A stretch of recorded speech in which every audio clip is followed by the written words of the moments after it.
morning students. Today we discuss the causes behind operation of law of demand.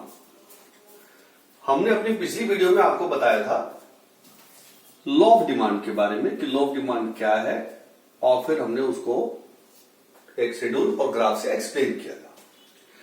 आज हम discuss करेंगे कि जब भी किसी प्रोडक्ट का प्राइस फॉल होता है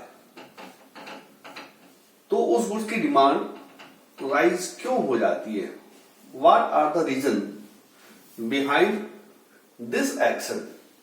ठीक है, हम इस बात को आज डिस्कस करेंगे। तो इसके पीछे मोटे मोटे जो पॉइंट्स है हम डिस्कस कर लेते हैं। सबसे पहला पॉइंट हम डिस्कस करते हैं रियल इनकम इफेक्ट।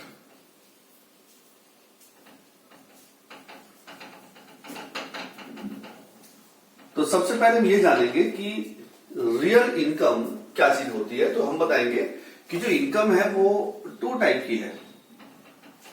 एक होता है रियल इनकम, एक होता है monetary income. Monetary income, how much money I have in my pocket, this is my monetary income. कि मेरी जेब में कितना पैसा है, ये मेरी क्या है, मनी इनकम है। लेकिन how much quantity of goods I can buy with the help of this 100 rupee, the quantity of good is defined as real income. Let the price of good X is 10 rupee per unit. So on the base of 10 rupee per unit, with the amount of 100 rupee, how much unit I can buy? I can buy 10 unit of good X. So this 10 unit of good X is my real income. Is it clear? कि real income क्या होती है पता लगा? कि real income, the quantity of goods which I can buy from market. The monetary income, the money in my pocket, that is my monetary income. Now we discuss real income effect. What happens when the price fall down in the market? Let the price fall down from 10 to 5 per unit. Now what happens with the real income of the consumer? Now he can buy 20 unit of goods with the same amount of money. तो हमने क्या देखा कि जब price fall हो जाती है तो कंज्यूमर की बाइंग कैपेसिटी इंक्रीज हो जाती है। पहले वो 10 यूनिट परचेज कर सकता था, अब वो 20 यूनिट परचेज कर सकता है। तो उसकी बाइंग कैपेसिटी इंक्रीज हो गई है और इसी वजह से प्राइस के फॉल होने पर ज्यादा खरीदने के लिए तैयार हो जाता है। Consumer is ready to buy more when the price fall down because of increase in buying capacity. तो increase in buying capacity is also defined as real income of consumer. Is it clear? This is the first point कि real income increase होगी तो consumer की demand भी increase होगी, real income decrease होगी तो consumer की डिमांड भी डिक्रीज होगी। अब बात है रियल इनकम इंक्रीज कब होगी? रियल इनकम इंक्रीज तब होगी जब प्राइस फॉल होगी, क्योंकि प्राइस के फॉल होने से कंज्यूमर की बाइंग क्वांटिटी इंक्रीज हो सकती है, बाइंग कैपेसिटी इंक्रीज हो जाती है और इस बाइंग कैपेसिटी को ही हम रियल इनकम बोलते हैं। तो this is the first point on the basis of law of demand कि law of demand operate क्यों होता है। The first, real income effect. Second,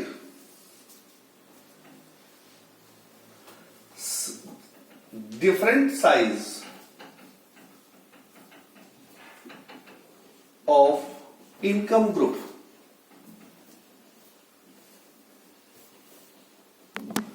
in society। देखो बेटा, हमारी जो सोसाइटी है उसमें सभी का इनकम लेवल एक जैसा नहीं है। कुछ लोग बहुत गरीब हैं, कुछ लोग बहुत अमीर हैं, कुछ लोग मिडिल क्लास के हैं, कुछ लोअर मिडिल क्लास के हैं, कुछ अपर मिडिल क्लास के हैं। तो ये जो डिफरेंट इनकम का जो लेवल है वो भी लॉ ऑफ डिमांड को ऑपरेट करने में हेल्प करता है। कैसे हेल्प करता है, मैं एक एग्जांपल से आपको दिखा सकता हूं कि let these are the rich person, these are the middle class person and these are the poor person. कि सोसाइटी में रिच पर्सन भी है, मिडिल क्लास पर्सन भी है और पुअर पर्सन भी है।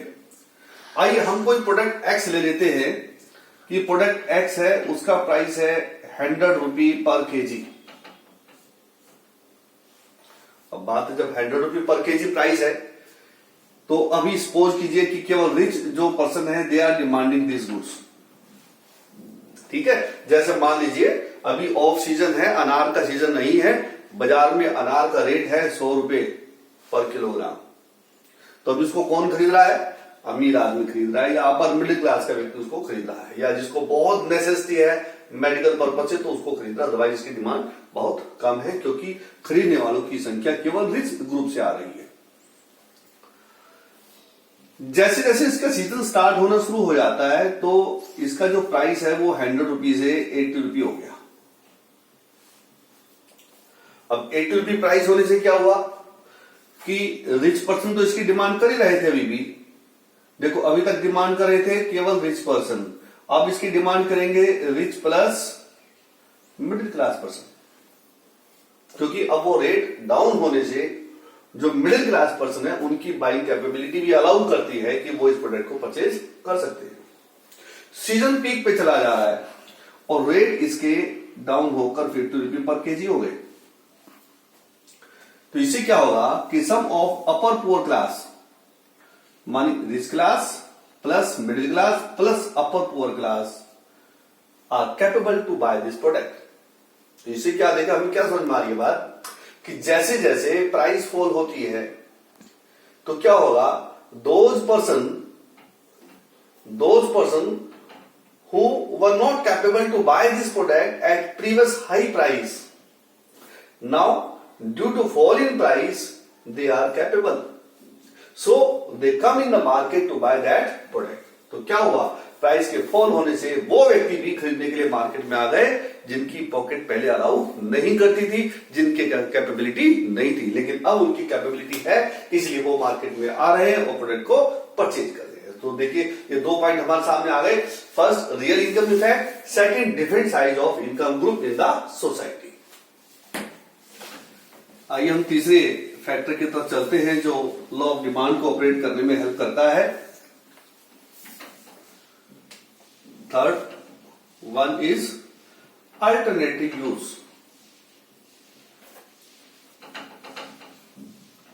Alternative use,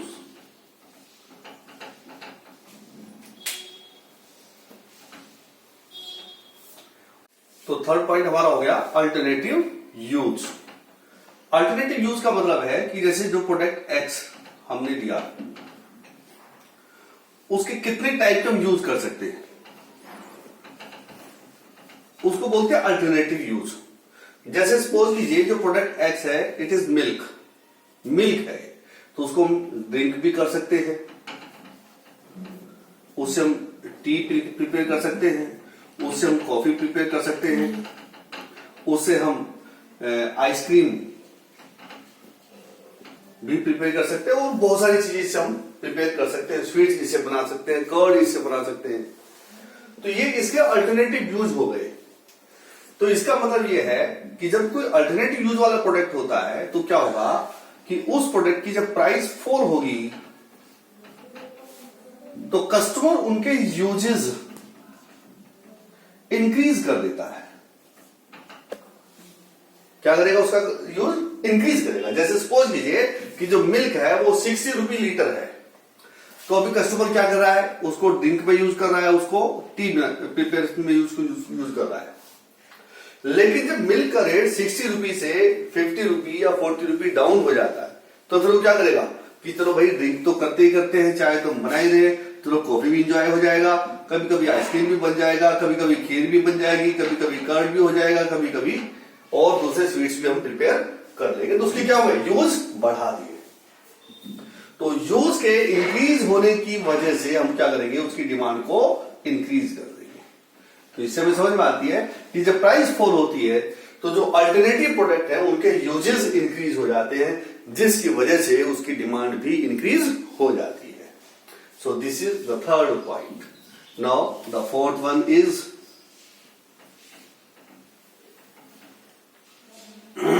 substitution effect.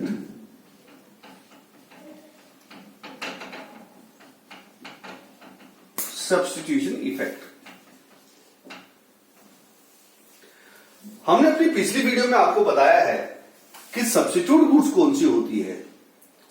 These are the goods which we use in place of each other, जिनको हम एक दूसरे की जगह पर यूज कर सकते हैं। जैसे यहां पर टी एंड कॉफी, टी की जगह पर कॉफी, कॉफी की जगह टी हम यूज कर सकते हैं। लाइक स्लाइस माजा, स्लाइस की जगह माजा, माजा की जगह स्लाइस हम यूज कर सकते हैं। इसी प्रकार से पेप्सी, थम्स अप, ये सब्स्टिट्यूट गुड्स है। तो क्या होगा कि एक्स जो प्रोडक्ट है उसका प्राइस फॉल हुआ, तो इससे क्या होगा कि कोई दूसरा प्रोडक्ट है वाई जो उसका अल्टरनेट है, हालांकि उसकी प्राइस में कोई चेंज नहीं हुआ वो, लेकिन इसका क्या है, अल्टरनेट प्रोडक्ट वाई है। लेकिन जब एक्स की प्राइस फॉल होती है तो ये प्रोडक्ट वाई की कंपैरिजन में चीप हो जाता है। क्या हो गया, चीप हो गया। जैसे सपोज कीजिए दोनों प्रोडक्ट क्या है, स्लाइस और माजा है। ये भी 50 रुपए का एक बोतल आता था, ये भी एक 50 रुपए का बोतल आता था, लेकिन एक्स वाले प्रोडक्ट ने क्या किया, प्राइस को 50 रुपए से 45 रुपए कर दिया। उसका प्राइस वैसे का वैसे ही है। तो अब क्या होगा, क्योंकि एक्स प्रोडक्ट 45 का हो गया, वो 50 रुपए का मिल रहा है, अभी भी दोनों सेम एक दूसरे का अल्टरनेट है। तो इससे क्या होगा, उसके कस्टमर इधर शिफ्ट होने शुरू हो जाएंगे, और उसके जब कस्टमर इधर शिफ्ट होने शुरू हो जाएंगे तो इसकी डिमांड क्या हो जाएगी, प्लस हो जाएगी। तो देखिए प्राइस के फॉल होने से इसकी डिमांड राइज हो गई। क्लियर है बात। तो इसको कैसे लिखेंगे, when the price of good fall it become cheap compare to its substitute goods, that's why the demand of this good will rise, because the customer from other goods will shift to this side. That's why the demand of good will rise in the market. This is the substitution effect. Now the last one, which is the most important point, law of diminishing marginal utility. हमारा utility वाला जो chapter है उसमें आप देख सकते हैं law of diminishing marginal utility, वहां से आप वीडियो लिंक करके इसको आप पढ़ सकते हैं कि लो क्या कहता है। ये लो ये कहता है कि जैसे जैसे हम किसी गुड्स की एडिशनल यूनिट कंज्यूम करते हैं तो इसकी जो एडिशनल यूनिट है वो हमें लेस सेटिस्फेक्शन देती है, तो उसको हम बोलते हैं law of diminishing marginal utility. अब ये लो ये कहता है कि जब एडिशनल यूनिट हमें लेस सेटिस्फेक्शन देती है तो एडिशनल परचेजिंग के लिए हम कब रेडी होंगे, हम एडिशनल परचेजिंग के लिए तभी रेडी होंगे when the product is available at lesser price compare to the previous price. कैसे समझेंगे इस बात को, हम एक दुकान पर गए, हमने कहा भैया आम क्या भाव दिया, उसने कह दिया आम 100 रुपए किलो दिया। मैंने कहा भैया 1 किलो दे दीजिए। उसने कहा बाबूजी आम बहुत मीठे हैं, रसीले आम है, बढ़िया आम है, पके हुए आम है, आपको 2 किलो कर दे, ऐसे आम बार बार नहीं आते। मैंने कहा भाई ऐसा है, देख रेट वेट सही लगाएगा तो हम ज्यादा भी ले लेंगे। उसने कहा कोई बात नहीं बाबूजी आप एक काम करो, 2 किलो के 180 रुपए दे दीजिए, 180 रुपए दे दीजिए।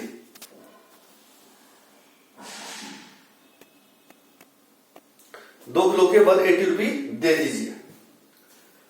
अब देखिए यहां पर इस पूरे एक्सपीरियंस में क्या हुआ कि फर्स्ट 1 kg के लिए मैं कितने देने के लिए तैयार था, 100 रुपए, लेकिन 2 kg के लिए मैंने कितना दिया, 180। इसका मतलब सेकंड के लिए कितना दिया, 80 रुपए। ये मैंने उसको पेमेंट किया। इसका मतलब क्या हुआ कि सेकंड केजी मेरे को फर्स्ट केजी से लेस सेटिस्फेक्शन देता है और इसीलिए मैं उसको लेस प्राइस पर खरीदने के लिए ready.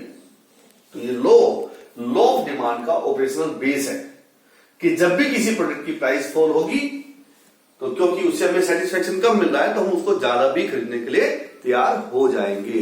This is the law of diminishing marginal utility which is base of the law of demand. तो देखिए ये 5 पॉइंट हमने डिस्कस किए हैं। मैं फिर रिपीट कर देता हूं कौन कौन से पॉइंट थे। First point real income effect, second point different size of income group, third point alternative use, fourth point substitution effect, fifth point law of diminishing marginal utility. बहुत इंपॉर्टेंट टॉपिक है, अक्सर एग्जाम में question आता है कि law of diminishing marginal utility कैसे law of demand को determine करता है, सब्स्टिट्यूशन इफेक्ट क्या होता है, इनकम इफेक्ट क्या होता है। ये पॉइंट जो है एक एक पॉइंट जो है 2-2, 3-3 नंबर के करके आपसे पूछे जाते हैं, तो इनको आप जरूर प्रिपेयर कर लीजिए, पॉइंट टू पॉइंट नोट कर लीजिए, एक्सप्लेनेशन एग्जाम्पल के थ्रू इसको नोट कीजिएगा ताकि इन फ्यूचर में चाहे क्वेश्चन कैसे भी घुमा के पूछे आपको कोई दिक्कत ना हो। ठीक है, हम अपनी नेक्स्ट वीडियो में इससे ऑपोजिट पढ़ेंगे, exception of law of demand, कि ऐसा कब होता है कि प्राइस फॉल हो लेकिन डिमांड राइज ना हो, यानी इसके एक्सेप्शन जिसमें लॉ ऑफ डिमांड फेल हो जाता है, वो हम डिस्कस करेंगे अपनी नेक्स्ट वीडियो में। तो मैं नेक्स्ट वीडियो के लिए तैयार रहे, सब्सक्राइब कीजिए, लाइक कीजिए, बेल आइकन दबाइए और नेक्स्ट वीडियो का नोटिफिकेशन आपको जल्दी मिले, उसके लिए आप तैयार रहिए। Thank you, have a nice day.